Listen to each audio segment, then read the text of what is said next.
ফাতেমা দাঁড়াইয়া বলেন, ওগো আমার স্বামী, স্বপ্ন দেখেছি আমি, আপনি কান্দেন কেন? হযরত আলী কান্দেন আর বলেন, ফাতেমা রে, তুমি যেই স্বপ্ন দেখেছো, আল্লাহর হাবিব বলে গেছেন সেহরি খাইছো আমার সাথে, ইফতার করবে জান্নাতের ভিতরে নবীজির সাথে। ওগো ফাতেমা, আল্লাহর হাবিব বলে গেছেন আজকে দিনের ভিতরে সূর্য ডুবার আগে আগেই তুমি ফাতেমার মরণ হয়ে যাবে। সুবহানাল্লাহ। তো আপনি আমার সামনে মরণ আসেনি না? না, যাইতেই হবে কবরে। হুকুম খার, আরো জুড়ে বলেন খার। কুল্লু নাফসিন যায়িকাতুল মাউত, প্রত্যেকটা মানুষই, প্রত্যেকটা প্রাণী মৃত্যুবরণ করতেই হবে, ঠিক না ঠিক?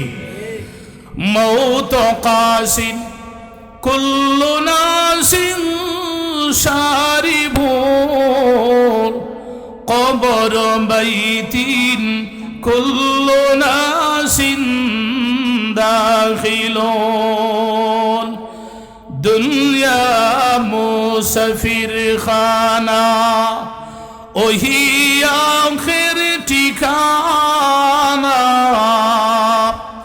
কোই আগে রওয়ানা है, कोई पीछे रवाना। জুড়ে বলেন ঠিক না ঠিক?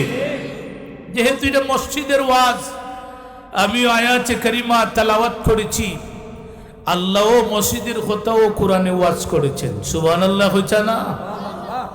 কয়েক জায়গায় আল্লাহ মসজিদ নিয়ে আলোচনা করেছেন। তো আমি যে আয়াতে কারিমা তেলাওয়াত করেছি, এই আয়াতে আল্লাহ মসজিদের কথা বলেছেন। আল্লাহ সেই আয়াতে বলেন, ইন্না আউওয়ালা বাইতিন wudi'a লিন-নাসি লাল্লাযী বিবাক্কাতা মুবারাকাও ওয়া হুদাল লিল-আলামিন। সবাই জুড়ে বলেন আল্লাহু আকবার। কোরআন তেলাওয়াত ভালো লাগেনি যাবো, কোরআনের সাথে মহব্বত বাড়াও, ইনশাআল্লাহ আমরার সামনেও জান্নাতের ভিতরে আল্লাহর হাবিব ইয়াসিন সূরা তেলাওয়াত করবেন। আর স্বয়ং আল্লাহ আর রহমান সূরা তেলাওয়াত করবেন। সুবহানাল্লাহ। এই সময় যে কি সুন্দর পরিবেশ হবে, হাজার হাজার বছর চলে যাবে, মানুষ খালি তেলাওয়াত শুনতেই থাকবে। মানুষের কণ্ঠ যদি এত সুন্দর হয়, না জানি নবীজির কণ্ঠ আরো কত সুন্দর, ঠিক না বেঠি? হ্যাঁ, সিরতের কিতাবে আছে আবু জেহেল কাট্টা কাফের, জাহান্নামের কীট, এও রাত ঘুমাইতো না, নবীজির তেলাওয়াত শুনতো সারা রাত দাঁড়াইয়া, নবীজির দেয়ালে খান লাগাইয়া। সুবহানাল্লাহ। কত সুন্দর কণ্ঠ ছিল নবীজির। আর আল্লাহ যিনি তেলাওয়াত করবেন আমাদের সামনে, স্বয়ং আল্লাহর যে কণ্ঠ কত সুন্দর। সুবহানাল্লাহ জানা। তো এই আয়াতে আল্লাহ বলেছেন ইন্না আউওয়ালা বাইত, নিঃসন্দেহে এটাই সর্বপ্রথম ঘর, লাল্লাযী বিবাক্কাতা, যাহা মক্কা শরীফে অবস্থিত, মুবারাকাও ওয়া হুদাল লিল আলামিন। আর এই ঘরটা তামাম বিশ্ববাসীর জন্য বরকতময় এবং হেদায়েত স্বরূপ। সুবহানাল্লাহ হইছে না? এইটা কাবাগর, কাবাগর, খারগর, জুড়ে বলেন খারগর, আরো জুড়ে খারগর, বাইতুল্লাহ। এই ঘরের কথা আল্লাহ বলেছেন ইন্না আউওয়ালা বাইত, এই পৃথিবীতে সর্বপ্রথম ঘর ছিল খারগর, আর কাহারও ঘর ছিল না। সুবহানাল্লাহ হইছে না? এই ঘরটা কে বানিয়েছিল সর্বপ্রথম? দুইটা রাওয়ায়াত পাওয়া যায়। এক হাদিসে পাওয়া যায় আল্লাহ ফিরিস্তাদেরকে দিয়েই কাবাগর সর্বপ্রথম বানাইয়াছেন। সুবহানাল্লাহ। আরেক বর্ণনায় পাওয়া যায় আদম আলাইহিস সালামকে দিয়েই আল্লাহ কাবাগর বানাইয়াছেন। তবে সময় যেহেতু স্বল্প, প্রধান অতিথিও এসে বসা, আমি বেশি লম্বা করব না, সামান্য সময় অতি সংক্ষেপে সর্বপ্রথম ঘর যে কাবাগর আল্লাহর ঘর, এবং আল্লাহ কারে দিয়া বানাইছেন, কোন সময় বানাইছেন, এতটুকু বলেই মুখতসর ভাবে শেষ করব ইনশাআল্লাহ। এর আগে কিছু কথা বলতে হবে। আল্লাহ যখন আদম আলাইহিস সালামকে বানাইবেন ফিরিস্তাদেরকে পরামর্শ করলেন। ফিরিস্তারাই বলল, আল্লাহ এরারে দুনিয়াতে ফাটাইবা, মারামারি খাটাখাটি রক্ত প্রবাহিত করবে, আর আমরাই তো সবসময় তোমার তসবিহ পড়তেছি, তোমার তসবিহ তালিল পড়তেছি। ওয়া নাহনু নুসাব্বিহু বিহামদিকা ওয়া নুকদ্দিসু লাক। তখন আল্লাহ বলেছিলেন, ক্বালা ইন্নী আ'লামু মা লা তা'লামুন, আমি আল্লাহ যা জানি তোমরা তা জানো না। এখানে আল্লাহ আদমকে খলিফা বলেছেন, ইন্নী জাইলুম ফিল আরদি খলিফা, আমি আল্লাহ জমিনে প্রতিনিধি পাঠাইতাম চাই, খলিফা। খলিফার চারটা ব্যাখ্যা করেছেন মুফাসসিরিনে কেরাম। ইবনে কাসির, তাফসীর ইবনে কাসির রহমাতুল্লাহ আলাইহি চারটা ব্যাখ্যা করেছেন। এর মধ্যে প্রথম হলো এদের নাম থাকবে মানুষ। 2 নম্বর খলিফার ব্যাখ্যা, এদের গুণ থাকবে ইবাদত। 3 নম্বর এদের মর্যাদা থাকবে সর্বশ্রেষ্ঠ। 4 নম্বর এরা গুনাহ করতে পারবে, নেকিও করতে পারবে। যখন এই সমস্ত কথা ফিরিস্তারা শুনলো, বুঝলো, তখন তাদের মনে মনে একটা ধারণা ছিল, যারা গুনাহ করবে, নেকিও করবে, এরপরে এদেরকে শ্রেষ্ঠ মর্যাদা দাও কেন? আমরা গুনাহ খারে কই চিনি না, খালি নেকি আর নেকি, আমরারে শ্রেষ্ঠ মর্যাদা দাও না কেন? এটা মনে মনে মনের খবর একমাত্র জানেন কে? আরো জুড়ে বলেন কে? বুঝবেন, 1 নম্বরে এদের নাম হবে মানুষ, 2 নম্বর এদের গুণ থাকবে ইবাদত। অর্থাৎ যারা আল্লাহর ইবাদত করবে এরাই এরারে আল্লাহ মানুষ বলেছেন। যারা ইবাদত করবে না, অন্য জায়গায় আল্লাহ এরারে কুত্তা শ্রীগালের চাইতে আরো নিকৃষ্ট বলেছেন। নাউজুবিল্লাহ। জানা উলাইকা কাল আনআম বাল হুম আদাল, এরা চতুষ্পদ জানোয়ার, এর চাইতে আরো নিকৃষ্ট। আর যারা ইবাদত করবে এদের মর্যাদা শ্রেষ্ঠ। সুবহানাল্লাহ। জানা ওয়ালাকাদ কাররামনা বনি আদম, বনি আদমের মর্যাদা শ্রেষ্ঠ দিয়েছেন কে? আশরাফুল মখলুকাত। তবে কোন আদম শ্রেষ্ঠ? এটা আল্লাহ কুরআনে বলেছেন। আমরা এখানে সবাই তো সমান না, ব্যবধান আসেনি না নাই? উনি আমরার উস্তাদ সমতুল্য, কেউ আসি উনার ছাত্র, কেউ আসি ছাত্রর ছাত্র, আসেনি না নাই? তো আমরা সবাই মানুষ, কিন্তু আল্লাহ কত সুন্দর বলেছেন, ইন্না আকরামাকুম ইনদাল্লাহি আতকাকুম। আল্লাহ বলেছেন তোমাদের মধ্যে তার মর্যাদা আমি আল্লাহর কাছে সবচেয়ে বেশি, যে আমি আল্লাহরে ডরায়, আল্লাহরে ভয় করে। সুবহানাল্লাহ। হইতা না? তার মানে যে ইবাদত করে এই আল্লাহরে ডরায়, ঠিক না বেঠি? যে আল্লাহর গোলামি করে, ইবাদত হবে আল্লাহর, তরিকা হবে নবীজির। জুড়ে বলেন ঠিক না বেঠি? ইবাদত যারা করবে এই দুনিয়াতে, এরাই হলো মানুষ, এরাই হলো শ্রেষ্ঠ। আল্লাহর এক জায়গায় বলেন, ইন্নাল্লাযীনা আমানু ওয়া আমিলুস সালিহাত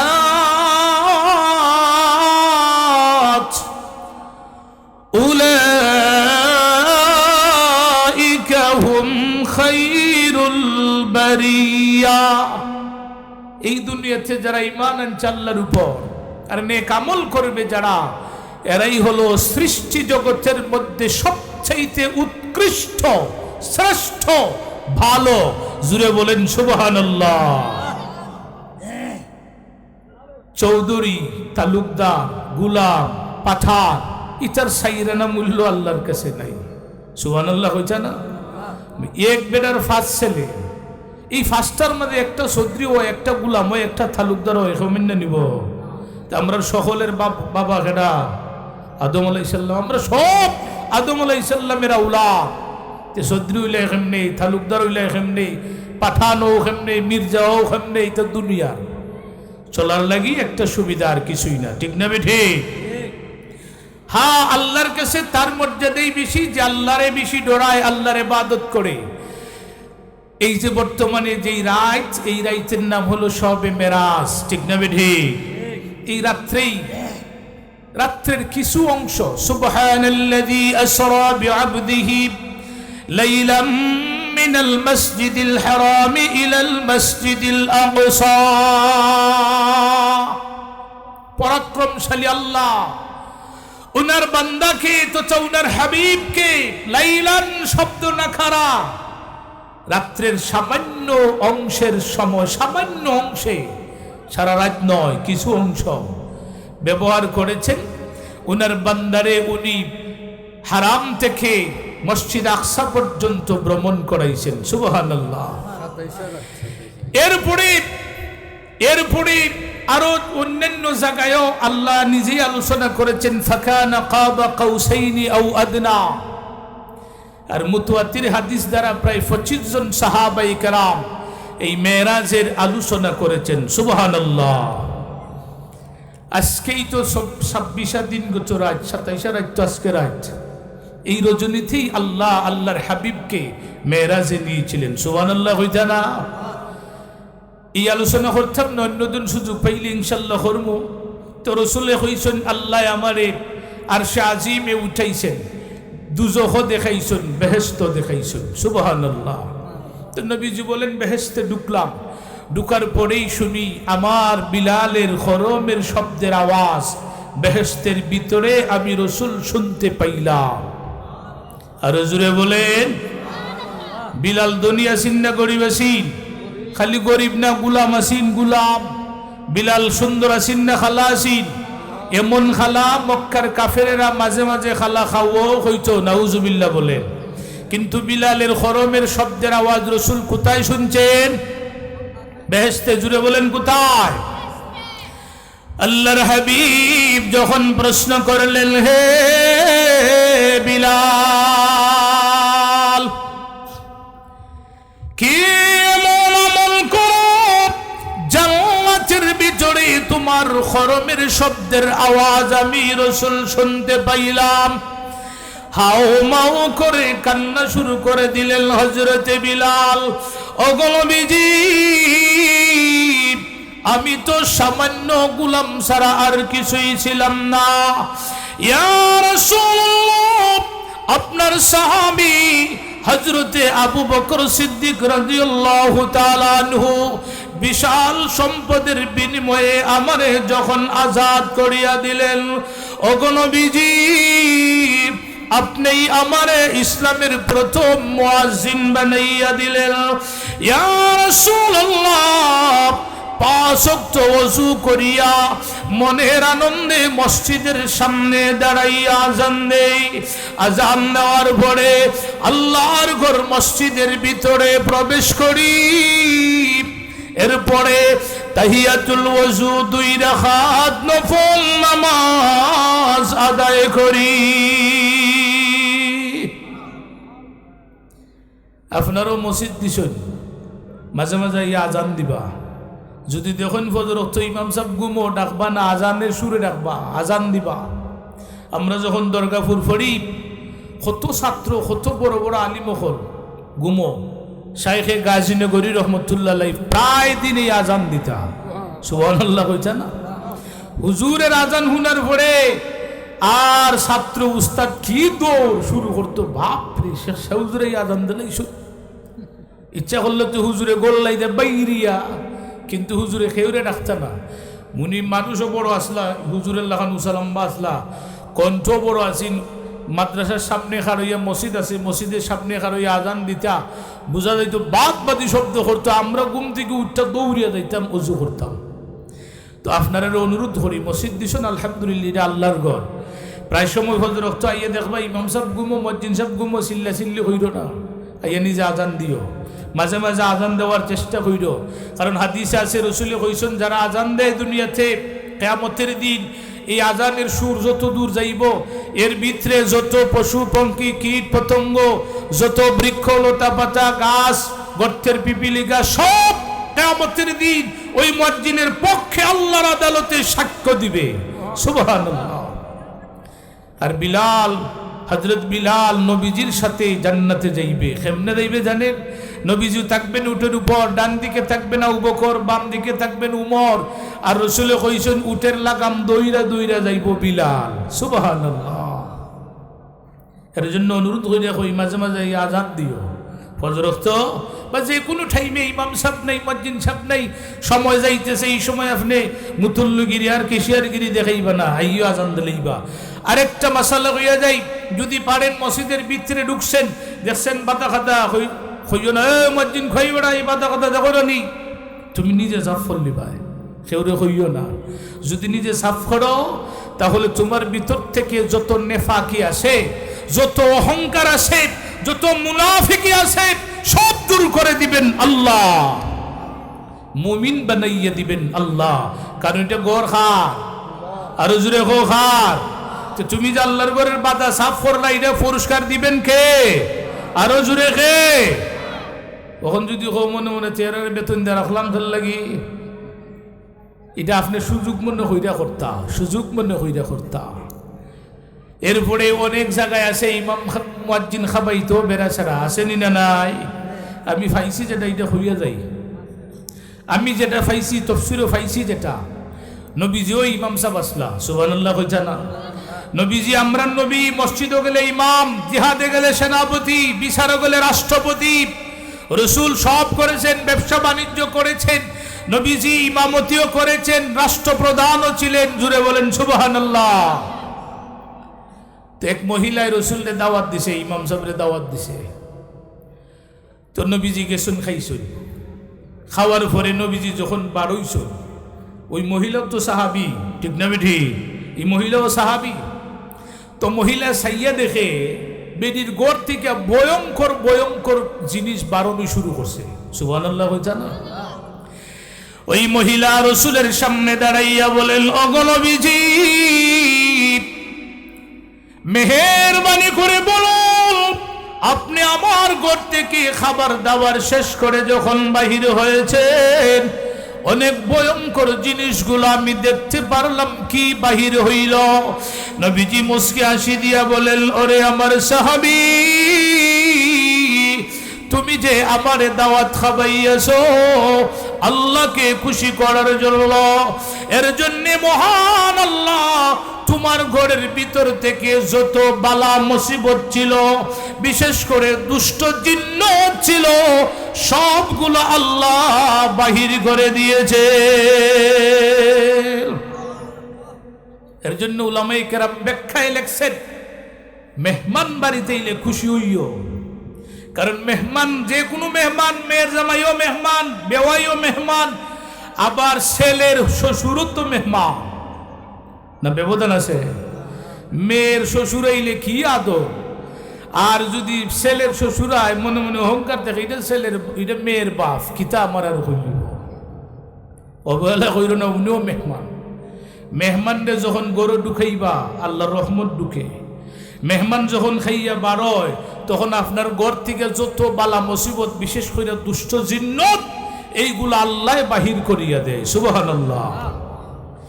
তো খের গরো খানি বললে না কইর না যে আমার সমস্যা আছে, আর ওই কথাগুলা মনে কইর, এরারে খাবাইলে ঘর থেকে বালা মুসিবত দূর কইরা দিবা। খে আরো জুড়ে খে, এরারে খাবাইবাই খারে খুশি করার লাগি, আল্লাহরে খুশি করার লাগি। তো এবারে শুন, মানুষ হলো তারা যারা ইবাদত করবে কার? আল্লাহ। যারা আল্লাহর ইবাদত করে এরার কাছে শীত ফেল না, ফজর ওয়াক্ত মুমিন কিছু মুসলমান নামাজ পড়েন না, পড়ুন, এরার কাছে শীত ফেল। হ্যাঁ, এরার কাছে মোহব্বত বেশি কার? আল্লাহ। والذين آمنوا أشد حبا لله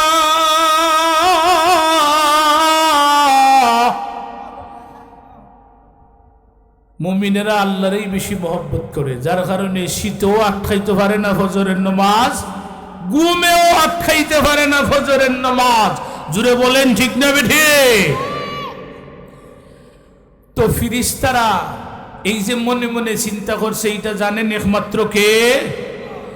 মুফাসসিরিনে কেরাম লেখছেন, তখন আল্লাহ এরার এইটা দূর করার লাগি ওয়া আল্লামা আদম আল আসমা, আদম আলাইহিস সালাম রে শিখাইলেন, ইলম শিখাইলেন, ৬০০০ ভাষা শিখাইলেন। তাফসীরে নূরুল কোরআনে লেখছেন সবগুলা জিনিসের নাম আল্লাহ আদম আলাইহিস সালাম রে শিখাইয়াছিলেন। সুবহানাল্লাহ। পরে সুম্মা রাদাহুম আলাল মালাইকা, ফেরেশতারা কইছেন হাউলাই ইন কুনতুম সাদিকিন, তোমরা এই জিনিসগুলোর নাম কও যদি সত্যবাদী হও। এরাই পারছে না, কয় ক্বালু সুবহানাকা লা ইলমা লানা ইল্লা মা আল্লামতানা ইন্নাকা আনতাল আলিমুল হাকীম। অর্থাৎ ফেরেশতারা ফেল।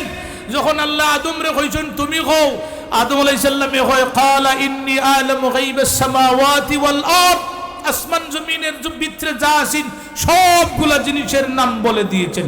সুবহানাল্লাহ। আদম আলাইহিস সালাম পরীক্ষায় ফাঁস, ফেরেশতারা ফেল। এখন ফেরেশতারা বুঝছেনি আদম কেন শ্রেষ্ঠ মর্যাদার অধিকারী। জুড়ে বলেন। মুফাসসিরিনে কেরাম উল্লেখ করেছেন সমস্ত ফেরেশতারা সপ্তম আকাশের উপর মহান আল্লাহ একটা মসজিদ বানাইয়েছেন নূর দিয়া। সেই মসজিদের নাম মসজিদে বাইতুল মামুর। ওই মসজিদে বাইতুল মামুর ৭ বার চক্কর দিয়া ফেরেশতারা বলতে লাগলো, মওলা রে, জানি না যার কারণে প্রশ্ন করেছি, আমরা বুঝতে পেরেছি আদম ওই শ্রেষ্ঠ মর্যাদার অধিকারী। এর জন্য আমরা তোমার ঘর মসজিদে বাইতুল মামুর ৭ বার তওয়াফ করিয়া তুমি আল্লাহর কাছে মাপ চাইতেছি। বলেন সুবহানাল্লাহ। এবার আল্লাহ ডাক দিলেন, ফেরেশতারা রে,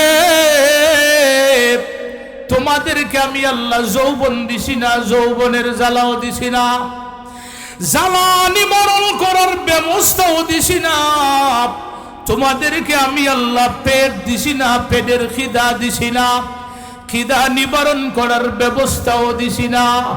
এরপরও যদি তোমরা আমি আল্লাহর কাছে মাপ চাইতে হয়, যেই আদম রে আমি আল্লাহ যৌবন দিছি, যৌবনের জ্বালা দিছি, জ্বালা নিবারণ করার ব্যবস্থা দিছি, যেই আদম রে আমি আল্লাহ পেট দিছি, পেটের খিদা দিছি, খিদা নিবারণ করার ব্যবস্থা দিছি, আমার ওই আদম যখন কোনো গুনাহ করবে তখন মাপ চাওয়ার দরকার আসেনি না নাই?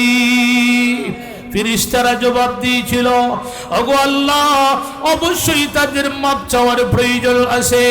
আল্লাহ হুকুম দিয়েছিলেন, ফেরেশতারা রে, এই মুহূর্তে মসজিদে বাইতুল মামুরের সোজা নিচে দুনিয়ায় যে জায়গা পাইবা ওই জায়গায় একটা মসজিদ নির্মাণ করে আসো। আমি আল্লাহ ঘোষণা দিলাম, পৃথিবীর যেই কোনো প্রান্ত থেকে আমার বান্দা বান্দিরা আসবে, আমার ঘর তওয়াফ করবে, আমি আল্লাহর কাছে মাপ চাইবে, আমি আল্লাহ সাথে সাথেই তার সমস্ত গুনাহ মাফ করিয়া দিব। ইন্না আউওয়ালা বাইতিন উদিআ লিন-নাসি লাল্লাযী বিবাক্কাতা মুবারাকাও ওয়া হুদাল লিল আলামিন।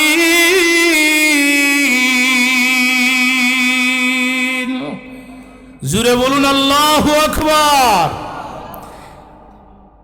এখন তো বুঝছেন কাবাগর সর্বপ্রথম ঘর। কাবাগর কার ঘর? আল্লাহর ঘর। এখন আরেকটা ব্যাখ্যা সংক্ষেপে বলবো। ইবনে কাসির রহমতুল্লাহ আলাইহি লিখেছেন, আদম আলাইহিস সালাম রে আল্লাহ নামাইয়া দিয়েছিলেন শ্রীলঙ্কার শরণদ্বীপ পাহাড়ে। শ্রীলঙ্কার শরণদ্বীপ পাহাড়ে নামার পরেই একটা গুহার ভিতরে ঢুকিয়া সাজদায় পড়িয়া 350 বছর খানছেন আদম আলাইহিস সালাম। সুবহানাল্লাহ। খালকে কইবা মনে মনে কিবা হইতেছ, 350 বছর খানছে, বেটার হায়াত কত বছর আছে? 1000 বছর। আমরা নবীজি কইছেন আদম আলাইহিস সালামের বয়স আছে 1000 বছর। তো 350 বছর খান্দার পরে এত খান্দা খানছেন, ফানি জমাই গেছে, ফানি। সুবহানাল্লাহ কইছেন না? ইবনে কাসির রহমাতুল্লাহ আলাইহি লিখেছেন এত পরিমাণ পানি জমা হইয়াছিল, দুনিয়ার বাতাস ঘুরাইয়া ঘুরাইয়া শ্রীলঙ্কার সেই পাহাড়ে যখন যাইত, যেই গুহার ভিতরে আদম আলাইহিস সালাম কান্দিয়াছিলেন, ওই গুহার ভিতরে দুনিয়ার বাতাস ঢুকিয়া আদম আলাইহিস সালামের জমাকৃত পানির উপরে ঢেউ খেলাইত। গুনিয়াতুত তালিবিন কিতাবে আব্দুল কাদের জিলানী রহমাতুল্লাহ আলাইহি নবীজির হাদিস এনেছেন, 350 বছর কান্নার পরে আল্লাহ জিব্রাইলকে পাঠাইলেন, যাও আমার বন্ধুর কাছে আমার আদম নবীরে সালাম জানাও, আর হও উনি যেন আর কান্দেন না। আমি আল্লাহ হুকুম দিয়েছি উনি এখান থেকে পায়ে হাঁটিয়া আমার গোর তওয়াফ করার জন্য, হজ করার জন্য রওনা করতেন। সুবহানাল্লাহ। তো আদম আলাইহিস সালাম এই কথা শোনার পরেই সাজদার থেকে মাথা উঠাইলেন। 70টা কদম দেওয়ার পরেই আল্লাহ উনারে আরফার ময়দানে দাঁড় করাইয়া দিলেন। আরো জোরে হও। 70টা কদম, এটা ছিল এটার মুজিজা, উনার মুজিজা। কেউ কেউ লিখেছেন উনি যেখানেই পাও মোবারক রাখছেন সেখানেই আল্লাহ গ্রাম বানাইছেন, শহর বানাইছেন, আর 2 পাওয়ের মাঝখানেই আল্লাহ খাল, নদী, সাগর বানাইয়া দিয়েছেন। তো 70 কদম দেওয়ার পরেই আল্লাহর নবী হযরত আদম আলাইহিস সালাম আরফার ময়দানে দাঁড়াইয়াছেন। ইবনে কাসির রহমাতুল্লাহ আলাইহি লিখেছেন, আল্লাহ আদম আলাইহিস সালামের স্ত্রী হাওয়া আলাইহিস সালামরে পাঠিয়েছিলেন মক্কার জিদ্দা। তো আদম আলাইহিস সালাম যখন আরফার ময়দানে দাঁড়াইলেন, আল্লাহ জিব্রাইলের মাধ্যমে হযরত হাওয়া আলাইহিস সালামরে দাঁড় করাইয়া দিলেন আরফার মাঠে। 350 বছর স্বামী আর স্ত্রী একজন আরেকজনকে দেখার পরে খান্দা বাড়বো না কমবো? আরো জোরে হও। বিদেশ থেকে 1-2 বছর বাদে আইলি যে খান্দাও, ওইরকম আনন্দের খান্দা, এর বড় কত খান্দা খান্দে। ইবনে কাসির রহমাতুল্লাহ আলাইহি লিখেছেন, এত জোর দাঁড়ে কান্দিয়াছিলেন আদম আর হাওয়া। আদম আলাইহিস সালাম লম্বা ছিলেন 60 গজ লম্বা। উনার কান্না যত দূর চলে গিয়েছিল, এর ভিতরে যত পশু পঙ্খী বসবাস করত, সমস্ত পশু পঙ্খীরা দৌড়াইয়া আসিয়া আদম আর হাওয়া দুজনের চতুর্দিকে দাঁড়াইয়া দাঁড়াইয়া বনের পশুগুলো আল্লাহর দরবারে কান্নাকাটি করিয়াছিল। সুবহানাল্লাহ। স্বামী আর স্ত্রী যত দিন যায়, যত মুরব্বী হয়, তত মহব্বত বাড়াইয়া দেন কে? আরো জোরে হও। ওয়াজআলা বাইনাকুম মাওয়াদ্দাতাও ওয়া রাহমা। এটা কোরআনে আল্লাহ বলেছেন। স্বামী স্ত্রী যত দিন যাইব প্রথমে প্রেম বাড়াইয়া দে, আর যখন বুড়ো হয়ে যায় তখন মহব্বত বাড়াইয়া দেন কে? আল্লাহ। তো আদম আলাইহিস সালাম গিয়া তওয়াফ করতেছেন। গুনিয়াতুত তালিবিন কিতাবে লেখছেন, ওই সময় একজন ফেরেশতা গিয়া কয়, ও আদম আলাইহিস সালাম, আজ থেকে 2000 বছর পূর্ব থেকেই আমরা আল্লাহর ঘর কাবা ঘর তওয়াফ করতেছি। জুড়ে বলেন সুবহানাল্লাহ। ইন্না আউয়ালা বাইত, আল্লাহ যে কইছেন অবশ্যই এটাই সর্বপ্রথম ঘর, বলতে কাবা ঘর। আর এই কাবা ঘরের শাখাই হলো আপনাদের মসজিদ। ঠিক না ঠিক? আরো জোরে হও, ঠিক না ঠিক? وأذن في الناس بالحج يأتوك رجالا وعلى كل ضامر يأتين من كل فج عميق। আরেক জায়গায় আল্লাহ বলেন, ওয়াজিন ফিন নাসি বিল হজ, হে ইব্রাহিম আলাইহিস সালাম আপনি ঘোষণা করুন বিশ্ববাসীকে জ্বালাইয়া দিন আমি আল্লাহ এদের উপর হজ ফরজ করে দিয়েছি। ইবনে কাসির রহমাতুল্লাহ আলাইহি লিখেছেন ইব্রাহিম আলাইহিস সালাম আল্লাহকে বলেছিলেন মওলা রে আশেপাশে কোথাও মানুষ নেই, কে শুনবে আমার কথা? আল্লাহ বলেন ইব্রাহিম রে ঘোষণা দেওয়ার দায়িত্ব তোমার, আর মানুষের কানে পৌঁছাইবার দায়িত্ব আমি আল্লাহর। দৌড়াইয়া গেলেন ইব্রাহিম আলাইহিস সালাম আবু কুবাইস পাহাড়ে। নবীজি বলেছেন আবু কুবাইস পাহাড়ে উঠিয়া ইব্রাহিম আলাইহিস সালাম চতুর্দিকে মুখ ঘুরাইয়া ঘোষণা দিলেন। হ্যাঁ, ইবনে কাসির রহমাতুল্লাহ আলাইহি লিখেছেন ইব্রাহিম আলাইহিস সালাম রে দিয়েও আল্লাহ কাবাঘর বানাইছেন, ঠিক না বেঠি? অন্যদিন সুযোগ পাইলে বলবো ইনশাআল্লাহ কাবাঘর বানাইয়া কিছু পাথর অবশিষ্ট রয়েছে। আল্লাহ কয় ইব্রাহিম তুমি পাথরগুলা চতুর্দিকে ছিটাইয়া মারো।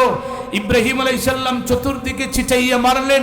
হ্যাঁ, রাসূল বলেছেন ওই পাথরগুলো আল্লাহ কুদরতিভাবে পৃথিবীর যেখানে যেখানে ফালাইয়াছেন, যেখানেই ওই পাথর পড়েছে কিয়ামতের আগে হলো সেখানেই মসজিদ আল্লাহর ঘর হবে।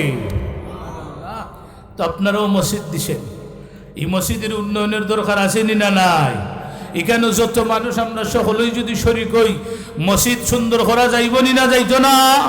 খেরাজি হাত তুলা দাও, নারায়ে তাকবীর, দ্বীন ইসলাম।